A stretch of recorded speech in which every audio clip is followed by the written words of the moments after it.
Hello everyone. तो स्वागत है आज के लेक्चर नंबर 7 में आप सभी लोगों का।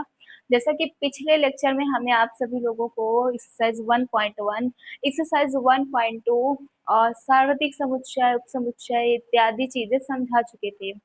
अब हमारा लेक्चर नंबर 7 आज से स्टार्ट हो रहा है, जिसमें हम लोग अपनी एक्सरसाइज 1.3 से स्टार्ट करने वाले हैं। तो आशा करते हैं कि आप सभी लोगों ने पिछले लेक्चरों को अच्छे से देख लिए होंगे। बिना पीछे के लेक्चर को देखे बिना आपको ये आगे समझ में नहीं आएगा। जिन्होंने नहीं देखा है वो उनसे मतलब कि निवेदन है आपकी भलाई के लिए, अगर आपको बेटर से बेटर मतलब कि बनना है, आप अगर चाहें कि हाँ हमें अच्छा यानी कि एक एक चीजें समझ में आए, तो हमारी राय यही है कि आप उसे देख लीजिएगा।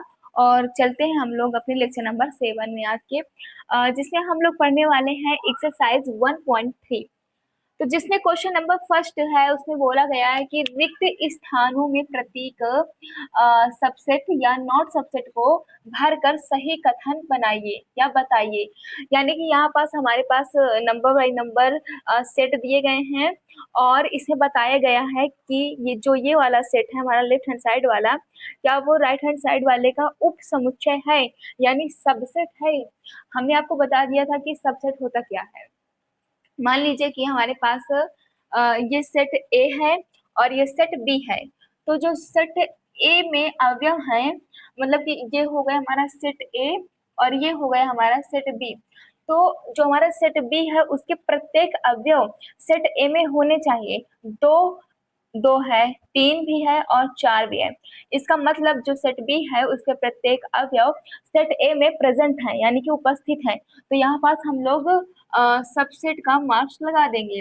अगर यहाँ पास जो मतलब सेट बी के प्रत्येक अवयव सेट ए में ना होते तो हम नॉट सबसेट का यूज करते। अब हम अपने सेकंड क्वेश्चन में देखते हैं कि ए है, बी है, सी है, और ये वाले सेट में देखते हैं बी है, सी है, लेकिन हमारे पास ए नहीं है। जो कि हमारे सेट ए मतलब जो हमारे सेट इधर वाला है उसमें ए दिया गया है, ए दिया गया है, बी दिया गया है और सी दिया गया है।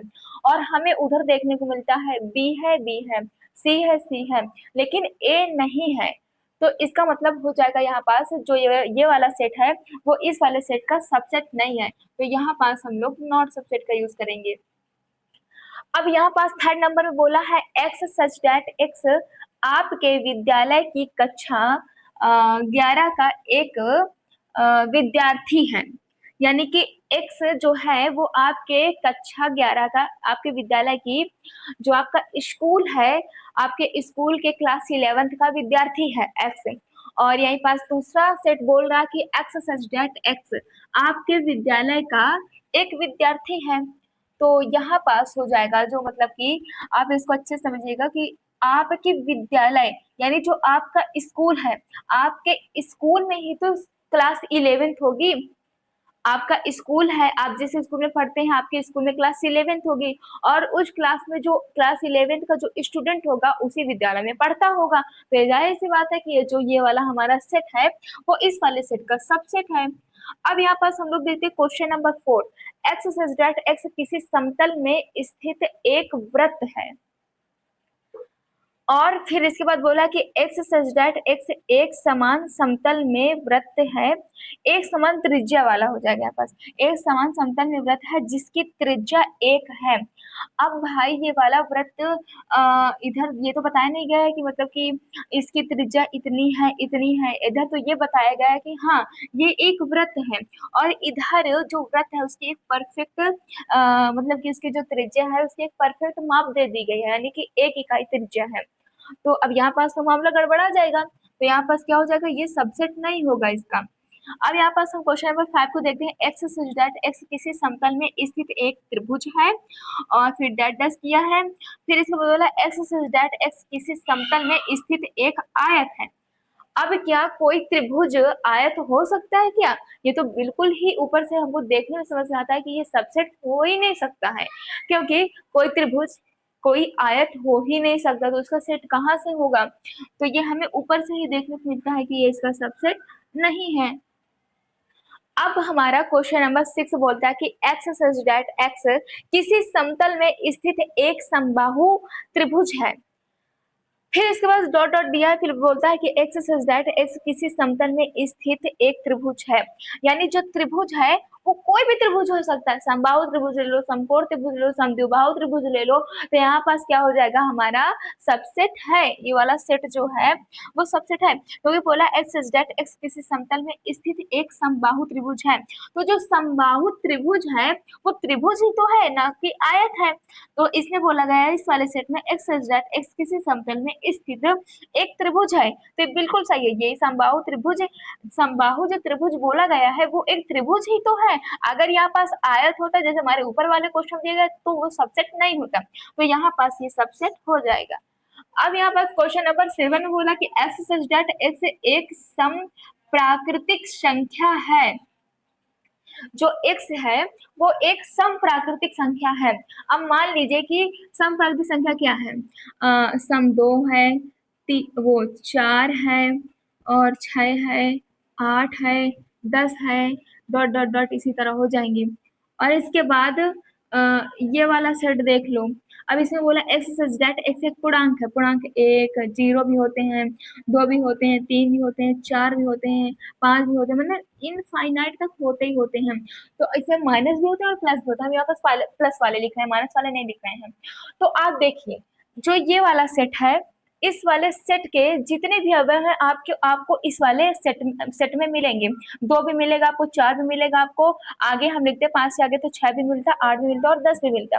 इसका मतलब जो ये वाला हमारा सेट है वो इस वाले सेट का सबसेट है। तो यहाँ पास से हमारा क्वेश्चन नंबर 1 ओके होता है। अब हम लोग अपने क्वेश्चन नंबर 2 को देखते हैं। चलिए अब हम लोग अपने क्वेश्चन नंबर 2 को देखते हैं। इसमें दिया गया है कि जांच कीजिए कि निम्नलिखित कथन सत्य है अथवा असत्य है। यानी कि हमको इस क्वेश्चन में ट्रू फॉल्स देखना है, जो एकदम इजी होते हैं। अब इसमें हमारे पास एक सेट इधर दिया है, एक सेट इधर दिया है, हमें ये देखना है कि जो ये वाला सेट है क्या ये वाले सेट का मतलब कि सबसेट है। अगर सबसेट है तो क्या उसके अकॉर्डिंग जो मार्क्स यहाँ पास लगा है, जो चिन्ह यहाँ पास लगा है वो क्या सही लगा है। अगर वो सबसेट है तो क्या सबसेट का मार्क्स लगा है या फिर नॉट सबसेट का। अगर सबसेट है और सबसेट का ही चिन्ह लगा है तो इसके लिए हम लोग ट्रू करेंगे। अगर सबसेट है और सबसेट नहीं लिखा है, नॉट सबसेट लिखा, तो वहां पास हम लोग फॉल्स कर देंगे। तो चलिए देखते हैं। अब यहाँ पास सेट ए और बी दिया गया है और यहाँ पर सेट बी सी ए है। जो ये वाला सेट है इसके प्रत्येक अगर सेट इधर वाले सेट में प्रेजेंट है और हमको देखने को ये मिल रहा है कि यहाँ पास जो चिन्ह लगा हुआ है नॉट सबसेट का चिन्ह लगा हुआ है, जो कि यहाँ पास लगना चाहिए सबसेट का चिन्ह, क्योंकि यहाँ पास लगना चाहिए हमारे पास सबसेट का चिन्ह। अगर यहाँ पास सबसेट का चिन्ह लगता तो हमारा ट्रू हो जाता, लेकिन यहाँ पास नॉट सबसेट का मार्क्स लगा है। और अब ये बोला है कि सत्य है या असत्य देखना है, तो यहाँ पास तो भाई गलत हो जाएगा, क्योंकि ये जो है ये वाला सेट इस वाले सेट का सबसेट है और यहाँ पास जो चिन्ह लगा है नॉट सबसेट का चिन्ह लगा तो ये गलत हो जाएगा। अगर सही होता तो यहाँ पर सबसेट का चिन्ह लगा होता। अब यहाँ पर सेट ए और ई लिखा है, फिर इसके बाद लिखा एक्स सच दैट एक्स अंग्रेजी वर्णमाला का एक स्वर है। हाँ, इधर हम जो स्वर हैं इधर हो जाएगा ए, ई, आई, ओ, यू, जो कि हमें देखने को मिल रहा है कि ए और ई इधर प्रेजेंट है, तो ये वाला हो जाएगा हमारा सही हो जाएगा। अब इधर दिया 1 2 3, अब इधर दिया 1 3 5, अब इधर यहाँ पास 1 है 1 है 3 है 3 है, लेकिन जो 2 है वो 2 इधर प्रेजेंट नहीं है, तो यहाँ पास हम कह देंगे कि ये जो है हमारा कथन गलत है, क्योंकि ये इसका सबसेट नहीं है और यहाँ पास सबसेट का मार्क्स लगा है। यहाँ पास हमें लगाना चाहिए नॉट सबसेट का चिन्ह। अब यहाँ पास सेट ए है और ये सबसेट है ए बी सी का, जो कि हमें देखने को मिल रहा है कि जो मतलब कि ये वाला सेट ए है इधर ये प्रेजेंट है और इधर ये भी प्रेजेंट है, तो इसका मतलब ये हमारा सही हो जाएगा क्योंकि ए इधर और ए इधर है। और अब इसके नीचे हमारा 5 नंबर है, इधर सेट ए दिया है और ए बी सी सेट दिया है। अब हमने आपको एकदम स्पष्ट से बताया कि जो मतलब कि सबसेट होता है वो यूज होता है सेट के लिए और जो बिलोंग्स टू होता है वो यूज होता है अवयवों के लिए, यानी कि सेट के एलिमेंट्स के लिए। तो यहाँ पास जो हमारा सेट ए स्वयं जो ए है वो स्वयं एक सेट है और इसके लिए यहाँ पास बिलोंग्स टू का चिन्ह का प्रयोग किया गया है। तो ये बिल्कुल भी गलत है, क्योंकि अगर हाँ ये तब सही होता जब ये ब्रैकेट ना लगा होता, ये हमारा जो ए है वो अवयव के रूप में लिखा होता, तब तो ये सही होता। लेकिन यहाँ पास ब्रैकेट लगा है, कर्ली ब्रैकेट लगा है, ये सेट के रूप में, तो सेट के लिए हम लोग तो सबसेट का यूज करते हैं, तो इसलिए ये गलत हो जाएगा, जैसे ये सही है। अब इधर 6 नंबर में बोला है एक्स सच दैट एक्स संख्या 6 से कम एक सम प्राकृतिक संख्या है, यानी कि जो एक्स है वो 6 से कम है और सम प्राकृतिक संख्या है। तो यहाँ पास 2 6 से कम है, सम है, और 4 भी 6 से कम है और सम है, तो ये बन जाएगा हमारा सेट जो 6 से कम भी है और सम प्राकृतिक संख्याएं भी है। अब इधर बोला गया है ये वाले सेट में कि एक्स सच दैट एक्स एक प्राकृतिक संख्या है, जो एक्स है वो एक प्राकृतिक संख्या है जो संख्या 36 को विभाजित करती है। अब देखिए ये जो 36 है, ये 36 क्या 2 और 4 से पूरी तरह विभाजित होती है? 2 एकन्नम 2, 2 अठे 16, यस, दो दो तो इसको काट दी, पूरी कुछ 18 आ गया। अब हम देखते हैं 4 से, 36 और 4, 4 9 या 36, जो हमारा उत्तर आया वो एकदम राइट आया, यानी कि क्वेश्चन को फॉलो करते हुए आया। तो यहाँ पास ये वाला जो सेट है इस वाले सेट का सबसेट हो जाएगा और ये हमारा कथन सही हो जाएगा। फर्स्ट नंबर गलत, सेकंड नंबर सही, थर्ड नंबर गलत, और 4 नंबर सही, 5 नंबर गलत और 6 नंबर सही। अब हम लोग देखते हैं अपने क्वेश्चन नंबर थर्ड को। इसमें क्या बोलता है, इसमें भी वही चीज है और इसमें सेट दिया गया है। बोला है कि मान लीजिए कि ए बराबर सेट ए बराबर 1 2 और सुनिए ये एक करली ब्रैकेट लगा है 1 और 2, फिर इसके अंदर एक और करली ब्रैकेट ब्रैकेट लगा है जिसमें 3 और 4 है, फिर कॉमा करके 5 है जो करली ब्रैकेट के बाहर है। करली ब्रैकेट के अंदर 1 2 और 5 है और करली ब्रैकेट फिर करली ब्रैकेट के अंदर 3 और 4 है। तो कहता है निम्नलिखित में से कौन सा कथन सही है और कौन सा कथन गलत है। देखते हैं भाई, सेट 3 और 4 क्या वो बिलोंग्स करते हैं सेट ए से? अब देखिए ये जो 3 है और ये जो 4 है इसको आप बिल्कुल अच्छे से समझिएगा, यहाँ पास मिस्टेक होगा, बिल्कुल भी होगा, 100% होगा। देखो यहाँ पास जो हमारा ये जो सेट लिखा गया है, इधर मैं नीचे लिख रही हूँ 1 2 और फिर इसके बाद कर्ली ब्रैकेट फिर लगा है 3 और 4, फिर ब्रैकेट बंद, फिर यहाँ पास 5 लिखा है, फिर ब्रैकेट बंद। अब यहाँ पास हमारी बात सुनो, आप ये जो सेट ए है इस सेट ए के अवयव को आप निकालो। इस सेट ए का अवयव 1 है, 2 है और ये हो जाएगा 3 और 4। इसको हम लोग ऐसे नहीं लिख सकते कि 3 4 अलग अलग, गलत हो जाएगा क्योंकि ये ब्रैकेट के अंदर हमें दिया गया है। तो अवयव को हम ऐसे ही लिखेंगे ये वाला अवयव, क्योंकि ये अवयव के रूप में लिखा है ना। और फिर इसके बाद है 5, यानी कि सेट ए के अवयव इतने हैं, एक अवयव है, 2 अवयव है, ब्रैकेट के अंदर 3 और 4, ये पूरा एक अवयव है ब्रैकेट को लेकर के 3 और 4, फिर ये 5। अब यहाँ पास हमने आपको बताया है कि अवयव के लिए यूज होता है बिलोंग्स टू का, और यहाँ पास जो हमारा ब्रैकेट के अंदर 3 और 4 लिखा है, अब देखो जो ये 3 और 4 है, आप इसको सोच रहे हो कि ये तो सेट है क्योंकि सेट में ब्रैकेट लग जाता है। जी हाँ, सेट होगा तब होगा जब ये इसको ना देता, इसको अलग अलग रखता तब सेट होता। अब ये कैसे सेट होगा, किस कंडीशन में सेट होगा? ये इस कंडीशन में सेट होगा जब इसके ऊपर डबल डबल ब्रैकेट लग जाएंगे, एक ब्रैकेट इसका वाला और एक ब्रैकेट सेट वाला, तब जाकर के सेट कहलाएगा। जब ये वाला ब्रैकेट नहीं लगा होगा तब ये क्या कहलाएगा, अवयव कहलाएगा। तो यहाँ पास ये इस जो जिस कंडीशन में लिखा है ये अवयव यानी एलिमेंट्स की कंडीशन में लिखा हुआ है। तो यहाँ पास 3 और 4 जो है वो अवयव के रूप में लिखा हुआ है, और अवयव के लिए हम लोग बिलोंग्स टू का यूज करते हैं, जो कि यहाँ पास गलत है, यहाँ पास इसमें सेट का यूज कर दिया। तो यहाँ पास हम क्या कर देंगे कि ये जो हमारा क्वेश्चन है गलत है।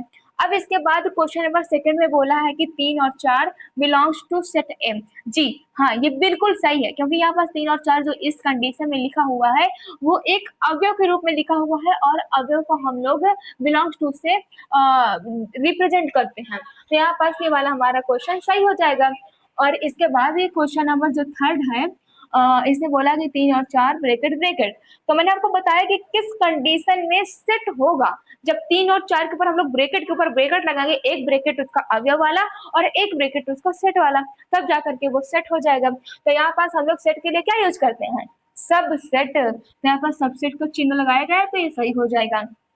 अब यहाँ पास जो एक है अवयव एक है बिलोंग्स टू ए, जी हाँ, जो एक है वो सेट ए का क्या है, अवयव है, तो यहाँ अवयव बिलोंग्स करता है सेट ए से, ये भी सही है। अब यहाँ पास है जो एक है वो सबसेट ए, यहाँ पास ये देखिए गलत हो गया क्योंकि ये एक है जो अवयव है ना कि सबसेट है। सबसेट ये तब होता है जब यहाँ पास ब्रैकेट लगा होता, जो हमें ब्रैकेट नहीं दिया गया है, इसका मतलब यहाँ पास जो वन सबसेट बताया गया है कि सेट ए, तो बस गलत हो जाएगा क्योंकि जो एलिमेंट्स होते हैं उनके लिए हम लोग यूज करते हैं बिलोंग्स टू का, तो यहाँ पास ये गलत हो जाएगा। अब यहाँ पास हम लोग देखते हैं कि 1 2 5, यानी कि 1 2 5 ये मतलब कि सबसेट है किसका, सेट ए का, जी हाँ, ये भी सही हो जाएगा क्योंकि 1 2 5 क्या है, सबसेट है किसका, सेट ए का, तो ये वाला कथन भी हमारा क्या हो जाएगा, सही हो जाएगा। अब यहाँ पास बोला कि 1 2 5 बिलोंग्स टू सेट ए, तो ये तो गलत हो जाएगा क्योंकि ये तो सबसेट के मतलब कि सेट के रूप में लिखा है ना। अगर ये लिखा होता, एक लिखा होता, दो लिखा होता, 5 लिखा होता, इसके बाहर ब्रैकेट ना लगा होता, तब तो बिलोंग्स टू लगा होता तो हम तो सही कर देते, लेकिन ये यहाँ सेट के रूप में लिखा, और जब सेट के रूप में लिखा होता तब हम लोग किसका यूज करते हैं, सबसेट का, जो हमें सबसेट नहीं दिया गया है, बिलोंग्स टू दिया गया है, इसका मतलब यहाँ बात गलत हो गया है ये हमारा। अब हम लोग क्वेश्चन नंबर अपने 8 को देखते हैं। यहाँ पास दिया है 1 2 3, सेट 1 2 3 सबसेट है सेट ए का। अब देखते हैं 1 है 2 है 3 है, ये क्या कर दिया, 3 तो इसका मतलब किसके साथ नहीं है क्योंकि 3 तो भाई 3 और 4 जो है वो मतलब कि दोनों मिला करके पूरा ब्रैकेट मिला करके एक अवयव है। जो 3 अगर इसके बाहर होता तब ये कथन सही होता, इस कंडीशन में जो लिखा है इस कंडीशन में ये गलत है, ये हमारा कथन गलत हो जाएगा क्योंकि 3 4 और ब्रैकेट को मिला करके एक अवयव बनता है, इसमें हम 3 को नहीं ले सकते हैं। अब इसके बाद हम अपने 9वें क्वेश्चन को देखते हैं। ये जो 5 है वो मतलब कि बिलोंग्स करता है सेट ऐसे। अब देखिए हमें बताया कि जो 5 है वो एक सेट होता है, मतलब कि 5 प्रत्येक समुच्चय का क्या होता है, उप समुच्चय होता है। तो यहाँ पास जो मतलब कि 5 है वो सेट ए का सबसेट है ना कि एक अवयव है। तो यहाँ पास हम लोग क्या कहते हैं कि सेट के लिए सबसेट का यूज करते हैं, यहाँ पास बिलोंग्स टू दिया तो यहाँ पास ये गलत हो जाएगा। हाँ, ये वाला तो सही है क्योंकि जो 5 है वो एक सबसेट है, सेट ए का सबसेट है, क्योंकि 5 प्रत्येक समुच्चय का उप समुच्चय होता है। यहाँ पास सबसेट का यूज किया गया है, सेट जब होता है तो वहाँ पास हम लोग क्या करते हैं, ये क्या कहते हैं, सबसेट के चिन्ह का यूज करते हैं, तो यहाँ पास ये सही हो जाएगा क्योंकि हम लोग सबसेट के लिए, क्योंकि हम लोग सेट के लिए सबसेट के चिन्ह का प्रयोग करते हैं। अब यहाँ पास 11 नंबर है। अब देखिए, अब इसको कर दिया है अवयव के रूप में, जो 5 है उसको ब्रैकेट के अंदर कर दिया है और बोला है कि क्या ये सबसेट है सेट ए का, तो ऐसी कोई भी संख्या हमें नहीं लिखी गई है, नहीं लिखा गया है ना, तो 5 किसी भी समुच्चय का, ये वाला जो है इसका कोई भी समुच्चय रूप नहीं दिख रहा है, तो इसका मतलब ये क्या हो जाएगा, यहाँ पास ये गलत हो जाएगा। तो यहाँ से हमारे क्वेश्चन नंबर 2nd और 3rd कंप्लीट होते हैं। देखते हैं अपने 4 और 5 आगे के क्वेश्चनों को। चलिए अब हम लोग अपने क्वेश्चन नंबर 4 और 5 और 6 7 को देखते हैं। तो हमारे क्वेश्चन नंबर 4 में कहता क्या है कि निम्नलिखित समुच्चयों के उप समुच्चय लिखिए, यानी कि जो हमें सेट दिए गए हैं इनके क्या लिखना है, सबसेट लिखना है। तो हमें ये पता है कि जो मतलब कि 5 होता है वो प्रत्येक समुच्चय का क्या होता है, सबसेट होता है। जो 5 होता है प्रत्येक समुच्चय का उप समुच्चय होता है। तो सबसे पहले हम उसे लिखेंगे, 5 लिख देंगे और फिर उसके बाद ए जो है वो स्वयं का उपसमुच्चय होगा ही, कंप्लीट हो गया। और इसके बाद इसमें हो जाएगा, पहले तो 5 लिखते, 5 तो हर सेट में ही लिखेंगे, 5 हो जाएगा और ए हो जाएगा और बी हो जाएगा और फिर ए और बी खुद हो जाएंगे। अब क्वेश्चन नंबर 3rd में क्या होगा कि 5 हो जाएगा और 1 हो जाएगा और 2 हो जाएगा और 3 हो जाएगा। फिर क्या हो जाएगा कि पहले हम लोग 5 लिख देंगे, फिर इसको अलग कर देंगे, इसको अलग कर देंगे, इसको अलग कर देंगे। अब 1 2 हो जाएगा, 1 और 2 हो जाएगा। अब 1 और 3 हो जाएगा, अब क्या हो जाएगा, 2 और 3 हो जाएगा। अब आप सोचो कि 3 और 1 फिर से लिख दे तो गलत हो जाएगा, क्योंकि 1 और 3 ऑलरेडी लिखा हुआ है। अब क्या हो जाएगा, 1 2 3 तीनों हो जाएंगे, 1 हो जाएगा, 2 हो जाएगा और 3 हो जाएगा। मैंने यहाँ पास लिखा 5 लिखा, 1 लिखा, फिर 2 लिखा, फिर 3 लिखा, और फिर 1 और 2 लिखा, फिर 1 और 3 लिखा। हाँ, फिर इसके बाद क्या करेंगे, हम लोग 2 और 3 लिख देंगे। अब आप सोचे कि हम 2 और 1 लिखें तो ये गलत हो जाएगा, क्योंकि 1 और 2 पहले से ही लिखे होंगे। इसमें क्रम इधर उधर हो जाए ये कोई मैटर नहीं करता है, सिर्फ हमारे ये जो एलिमेंट्स हैं वो प्रेजेंट होने चाहिए।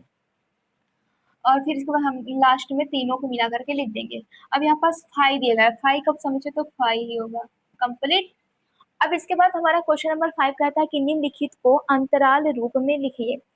यानी कि मैंने आपको बताया था कि अंतराल रूप कैसे हम लोग पीछे अंतराल रूप से लिखे, फिर समुच्चय निर्माण यानी कि सेट बिल्डर फॉर्म, और टेबुलर फॉर्म से कैसे सेट बिल्डर फॉर्म में चेंज करना है, और सेट बिल्डर फॉर्म से कैसे टेबुलर फॉर्म में चेंज करना है। तो ये हमारा क्या है, निम्नलिखित को अंतराल रूप में लिखिए। तो यहाँ पास हम क्या करेंगे कि इसको हम लोग टेबुलर फॉर्म में चेंज करेंगे। ये सेट बिल्डर फॉर्म में लिखा हुआ है, x such that x belongs to R, यानी एक्स है वो मतलब इस प्रकार है कि वो प्राकृतिक मतलब कि वास्तविक संख्याओं से बिलोंग करता है। जो मतलब मैंने आपको बताया था कि कैसे जब मतलब कि लेस देन होगा और उसके नीचे इक्वल टू लिखा होगा तो कौन सा मतलब कि मतलब कि कोष्टक यूज करेंगे, कौन सा नहीं यूज करेंगे। तो वही सब अब हमारे क्वेश्चन में यूज होने वाला है। तो यहाँ पास लिखा है -4 less than x greater than और लेस देन और वो इक्वल टू 6। तो यहाँ पास जैसे हमारे पास केवल ये वाला मार्क्स लगा है और क्या कहते हैं ये नहीं लगा है, तो हम क्या करेंगे, यहाँ पास ये वाला कोष्टक लगा देंगे और -4 लिख देंगे, कॉमा 6 लिख देंगे, और क्या कर देंगे, यहाँ पास ये वाला कोष्टक लगा देंगे। इसका मतलब क्या होता है कि हमारा 6 भी शामिल है, क्योंकि बोला है ना कि एक्स है वो 6 से बड़ी है, मतलब कि 6 से छोटा है और क्या कहते हैं उस 6 के बराबर भी है।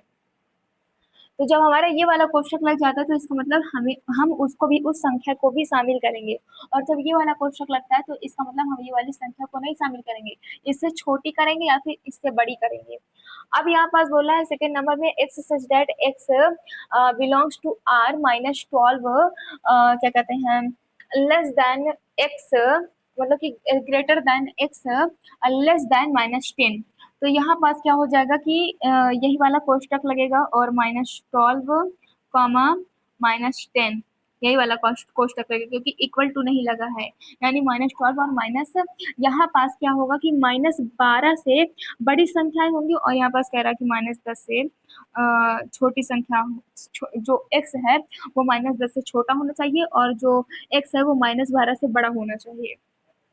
अब यहाँ पास क्वेश्चन नंबर 3 में कहता है कि x such that x belongs to R, मतलब कि जो 0 है वो एक्स ग्रेटर देन हो और इक्वल टू हो, और जो 7 है वो एक्स से लेस देन यानी छोटा हो।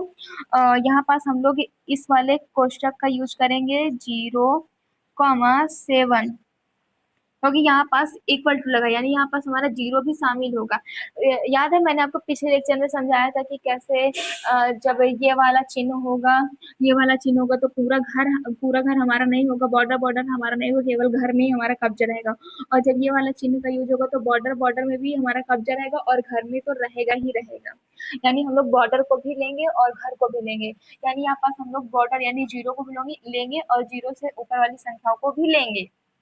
और फिर इसके बाद क्वेश्चन नंबर 4 में कहता है x such that x belongs to R, जो एक्स है वो मतलब कि 3 ग्रेटर देन और इक्वल टू एक्स, फिर एक्स लेस देन और इक्वल टू 4। यहाँ पास जो 3 है, यानी यहाँ पास जो x है वो 3 से बड़ा या 3 के बराबर होना चाहिए, और यहाँ पास जो 4 है वो 3 से छोटा, वो 4 से छोटा या 4 के बराबर होना चाहिए। तो यहाँ पास हमारा यहाँ पास 3 हो जाएगा ये वाला कोष्टक, और 4 हो जाएगा, क्योंकि हमारा 3 भी होगा और 4 भी शामिल होगा।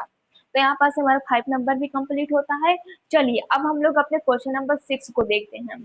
यहाँ पास हमको मतलब कि टेबुलर फॉर्म में चेंज करना था सेट बिल्डर फॉर्म से, और यहाँ पास हमको टेबुलर फॉर्म से सेट बिल्डर फॉर्म में चेंज करना है। निम्नलिखित अंतरालों को समुच्चय निर्माण रूप में लिखिए। समुच्चय निर्माण यानी कि set builder form.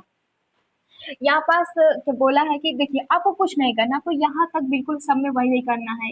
X such that x belongs to R comma, सब में यही वाले कर डालो आप। X such that x belongs to R comma, x such that x belongs to R comma, x such that x belongs to R comma. अब हम लोग अपने मेन क्वेश्चन पर फोकस करते हैं। यहाँ पास हम लोग पहले कोष्टक देखेंगे। कोष्टक हमारे पास ये वाला लगा है, और फिर इसको हम लोग कर देंगे 3 लिख देंगे, और ग्रेटर देन एक्स, अब यहाँ पास लेस देन 0 हो गया, हमारा कंप्लीट हो गया। केवल हमको यहाँ कोष्टक से करना, अगर ये वाला कोष्टक लगा है तो उसके नीचे इक्वल टू लगा देंगे। अब यहाँ पास हम लोग करते हैं 6, अब क्या ये वाला कोष्टक लगा बड़ा वाला, अब इसको कर देंगे ग्रेटर देन और equal to x, less than और इक्वल टू 12, कंप्लीट। अब यहाँ पास हम लोग देखते हैं ये वाला कोष्टक लगा हुआ, अब यहाँ पास हम लोग क्या करते हैं 6 कर देंगे ग्रेटर देन एक्स, और क्या करते हैं लेस देन और इक्वल टू 12। तो यहाँ पास हमको सिर्फ कोष्टक देखना है, बस कोष्टक के अकॉर्डिंग करते जाना है।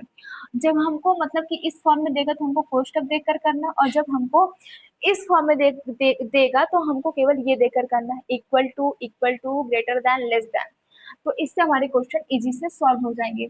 अब यहाँ पास दिया है -23 greater than equal to x less than 5, complete होगा एकदम इजीली तरीके से। आप लोग दिमाग लगाए होंगे तो आपको भी आ जाएगा।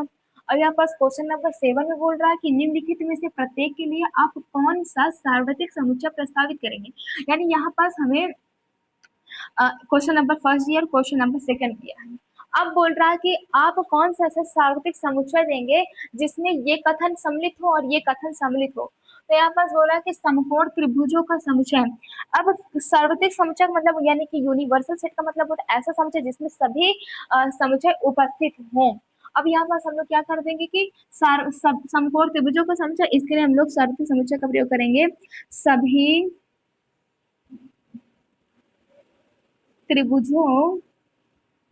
सभी त्रिभुजों का समुच्चय कैसे होगा हम अभी आपको समझाते हैं।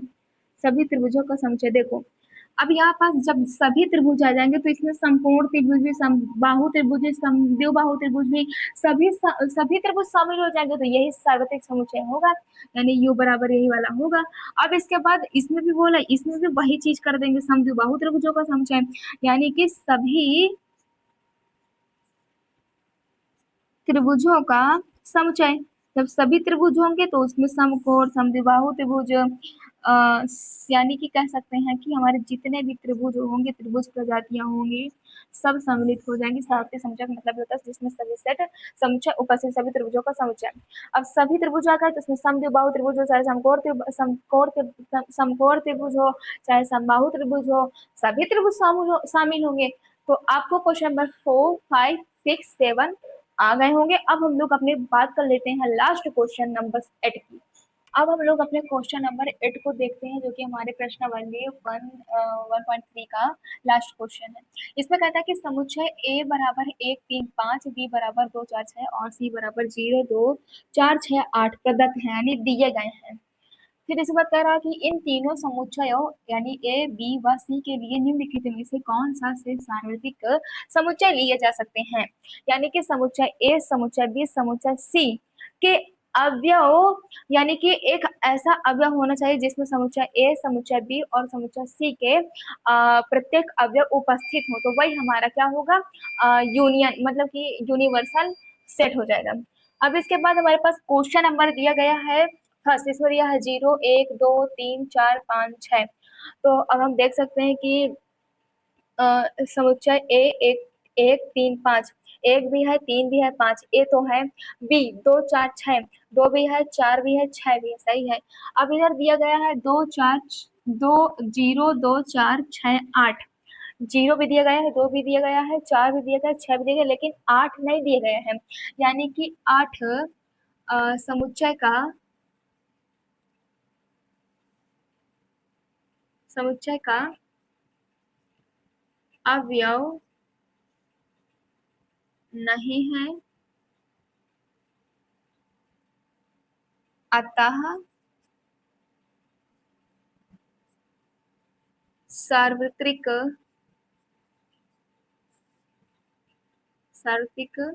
समुच्चय नहीं है, क्योंकि प्रत्येक अवयव उपस्थित नहीं हो। सार्वत्रिक समुच्चय ऐसा होता है जिसमें प्रत्येक सेट हो। अब इसके बाद क्वेश्चन नंबर सेकंड में फाइव। अब क्या यहाँ पर फाइव दे दिया गया। फाइव ऐसा सेट होता है जिसमें कोई भी अवयव होते ही नहीं है। अब ऐसा तो है नहीं कि सेट ए बी सी को लेकर के कोई भी अवयव न दिए गए हों, कितने सारे अवयव दिए गए, तो ये गलत है। रिक्त समुच्चय है, यहाँ पर हम लोग लिख सकते हैं कि रिक्त समुच्चय है, रिक्त समुच्चय है, अतः सार्वत्रिक समुच्चय नहीं होगा ये, अतः सार्वत्रिक समुच्चय नहीं है, ये भी नहीं है। अब इसके बाद क्वेश्चन नंबर थर्ड में देखिए साथ यही हो 0 1, ये देखो यहाँ पास सेट ए 1 3 5 1 3 5 है, 2 4 6 2 4 6 है। अब क्या कहते हैं 0 2 4 6 8, 0 भी है, 2 भी है, 4 भी है, 6 भी है, 8 है। अब इसके बाद चाहे जो दिया हमसे क्या मतलब, हमारे सेट के सारे अवयव मिल गए तो है वो सार्वत्रिक समुच्चय। यहाँ पास क्वेश्चन नंबर जो थर्ड है वो सार्वत्रिक समुच्चय होगा। अब हम इसको लिख सकते हैं कि यहाँ पास समुच्चय यानी कि सेट ए बी सी के प्रत्येक अवयव उपस्थित हैं, प्रत्येक अवयव हैं, अतः ये हो जाएगा हमारा सार्वत्रिक समुच्चय, अतः सार्वत्रिक समुच्चय है।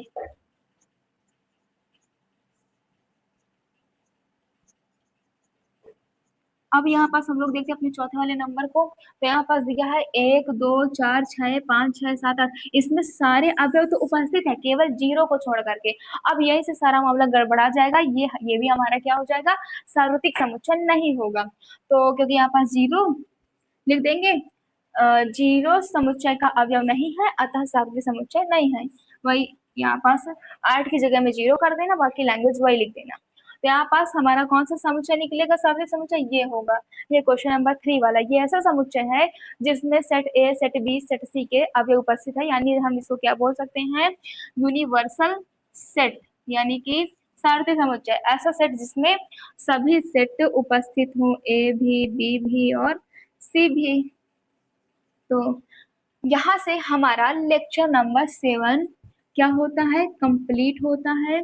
अब हम लोग अपने नेक्स्ट लेक्चर नंबर की बात करते हैं, लेक्चर नंबर 8 की, जिसमें हम आपको समझाने वाले हैं जैसे कि एक्सरसाइज 1.4 करेंगे, और क्या कहते हैं उसमें हम वेन डायग्राम पढ़ेंगे, और फिर उसके बाद और आगे की चीज़ें हम लोग डिस्कस करेंगे। तो तब तक के लिए आप इस लेक्चर को कंप्लीट कीजिएगा। आज की इस लेक्चर को देखने के लिए सभी लोगों को दिल से धन्यवाद।